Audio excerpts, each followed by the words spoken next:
దాసర్ రాము తెలగా బలిజా కాపు JAC south India convener.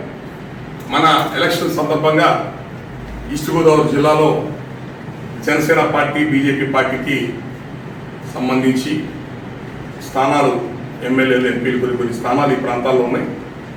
అక్కడ Janasena party సపోర్ట్గా ఈరోజు మార్నింగ్ రాజోలు వచ్చాం.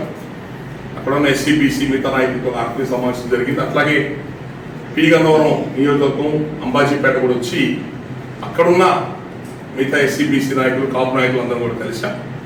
జనసేన పార్టీకి అండగా ఉండమని చెప్పని అందరినీ కోరడం జరిగింది. ఇక్కడి నుంచి కాకినాడకు వెళ్తూ మన పి గన్నవరం నుంచి అమలాపురం కొద్దిసేపు మన కాపు కళ్యాణ మండపంలో ఆగడం, ఇక్కడ మన స్థానిక పెద్దలందరినీ కూడా కొద్దిసేపు ఆత్మీయంగా కలవడం జరిగింది. ఈ మధ్య కూడా నేను అమలాపురం వచ్చాను, కాకపోతే కాపు ప్రభుత్వ ఉద్యోగస్తుల మీటింగ్కి వచ్చాను. వచ్చి ఆ సందర్భంలో ఎవరిని కలవకుండా చెప్పాము. అందరికి కోరుతుంది ఒకటే, మన కాపులు కానివ్వండి, పేద కులాలు మనం కోట్ల రూపాయల వ్యాపారాలు చేసేది ఏం లేదు, పెద్ద పెద్ద ఉద్యోగాలు చేసేది ఏం లేదు. మన టైం అంతా వేస్ట్ అవుతుంది అనుకోవడానికి వారం రోజులు కూడా ఎలక్షన్కి. ఈ వారం రోజులు అందరూ కష్టపడండి, గట్టిగా అందరూ రాజకీయాలు ఇన్వాల్వ్ అవ్వండి, పని చేయండి, మంచి వ్యక్తులను గెలిపించుకోండి, మంచి పార్టీలు అధికారంలోకి వచ్చే ప్రయత్నం చేయండి. మన వాళ్ళకి చెప్పండి, ఈ కులానికి గౌరవ మర్యాద ఉందా, డబ్బులు అమ్ముడు పోవద్దని చెప్పండి. పొద్దున పి గన్నవరంలో మనం చెప్తుంటే విన్నాం, కొన్ని చోట్ల డబ్బులు ఇస్తే వద్దని చెప్పి వెనక్కి పంపించేశారు జనం. నేను తీసుకోవండి. బీసీఎస్సీ కులాలు కూడా మాకు వద్దండి, 1500 ఇవ్వబోయారు, వద్దన్న. అట్లా డబ్బులకి ఓట్లు అమ్ముకోబాకండి. ఒక మర్యాద ఉంది మనకి, ఆ మర్యాదను పోగొట్టుకోవద్దు. ఏముంది లేక డబ్బులు పడేసి అమ్ముడుపోతారు అనే చెడ్డ పేరు మాత్రం తెచ్చుకోవద్దు.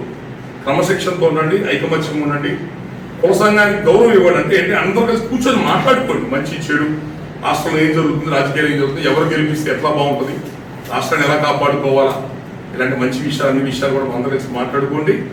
మన ఈ ప్రాంతంలో ఉన్న మన కోనసీమ అంటే మంచి గుర్తింపు గౌరవం ఉంది. బీసీ ఎస్సీ అన్ని కులాలను దగ్గర తీసుకోండి.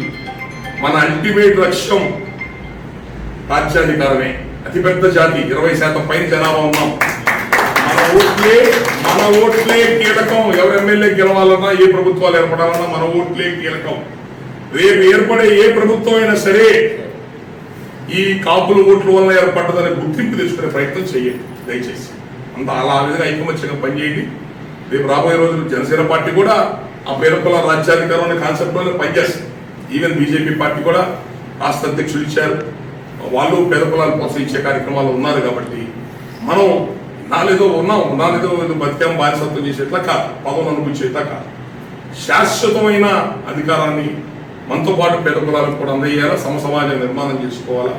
దాంట్లో అన్ని కులాలని, బీసీసీ అన్ని కులాలను కూడా దగ్గర తీసుకోండి, నాయకత్వం భుజాలు వేసుకోండి, వాళ్ళు మీ భుజాలను ఎక్కించుకోండి. పేద కులాలందరినీ కూడా అందరం కలిసి ముందుకు రాజ్యాధికారం వైపు అడుగులేదు. ఎందుకంటే అధికారానికి రాజకీయాలకు దూరంగా ఉన్న జాతులు కనుమరుగైపోతాయి. అంబేద్కర్ గారు చెప్పారు.